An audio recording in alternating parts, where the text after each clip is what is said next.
சிவாய நம. திருச்சிற்றம்பலம். இன்றைக்கி நாம் திருச்சிராப்பள்ளி மாவட்டத்தில் உள்ள கீழரசூர் கிராமத்தில் உள்ள சிவன் கோவிலுக்கு தான் வந்திருக்கோம். திருச்சியிலிருந்து அரியலூர் செல்லும் சாலையில் புள்ளம்பாடியிலிருந்து 13 கிலோமீட்டர் தொலைவில் கீழரசூர் கிராமம் அமைந்துள்ளது. அதேபோல் அரியலூர் மாவட்டத்திலிருந்து வரும் பொழுது கீழப்பலூரிலிருந்து சரியாக 13 கிலோமீட்டர் தொலைவில் இந்த கீழரசூர் கிராமம் அமைந்துள்ளது. இங்கு எழுந்தருளி இருக்கக்கூடிய இறைவனது நாமம் அருணாச்சலேஸ்வரர் கைலாச நாயகி அம்மன். இது ஒரு பல்லவர் கால திருக்கோவில், பல்லவர்களால் கட்டமைக்கப்பட்ட கோவில். இதோட சுற்றுச்சுவர் எல்லாம் அழிஞ்சு போயிருக்குது. உள்ள போகிறோம். தெற்கு பார்த்தவாறு அம்பாள் அமர்ந்திருக்கிறார். கிழக்கு பார்த்தவாறு அருணாச்சலேஸ்வரர் காட்சி அருள்கிறார். பழங்கால திருக்கோவில். தெரியுதா உங்களுக்கு? படிக்க முடியுதா? ஊர் மக்கள் மட்டும் தமிழில் தான் இருக்குது. தற்போது பூஜை செய்து வழிபாடு செய்து கொண்டிருக்கிறார்கள். அறநிலையத்துறையை முறையிட்டு ஒன்றும் உதவி கிடைக்கவில்லை என்று இங்கு உள்ள பெரியவர்கள் ஒரு சிலர் கூறினார்கள்.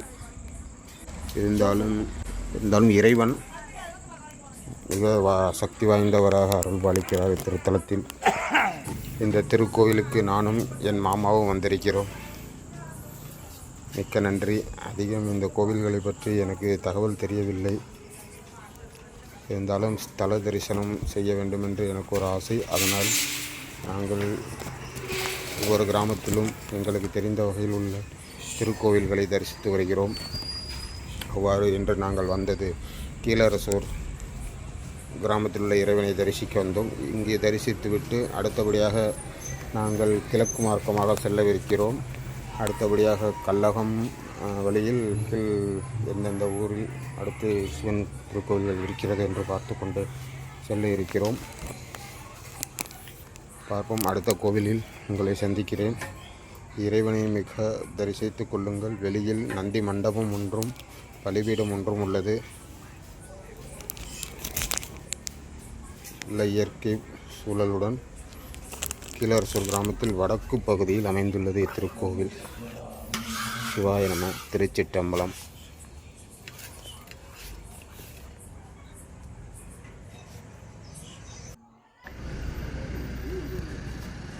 முருகர் யுகம் அப்படின்னே சொல்றோம்.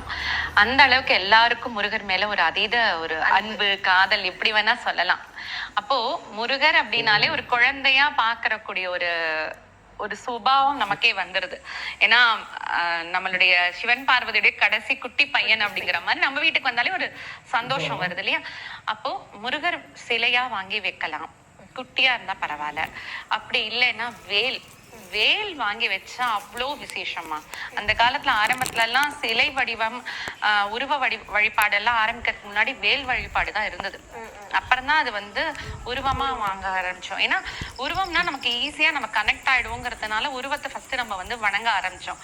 வேல் வழிபாடு ரொம்ப சிறந்தது. வீட்டுல ஒரு எதிர்மறை ஆற்றலை ஃபுல்லாவே தொடச்சிட்டு நேர்மறை ஆற்றலை மட்டும்தான் இருக்க வைக்கக்கூடிய ஒரு இடமா இருக்கும்.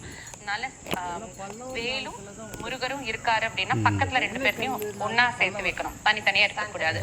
இது போல வச்சு அவங்களுக்கு செவ்வரளி பூவோ சிவப்பு கலர் ரோஜாவோ, ஏதாவது சிவப்பு அப்படின்னாலே முருகர், அதனால செவ்வாய்க்குரிய அதிதேவதை இல்லையா, அது போல வச்சு வணங்கிட்டு வரலாம்.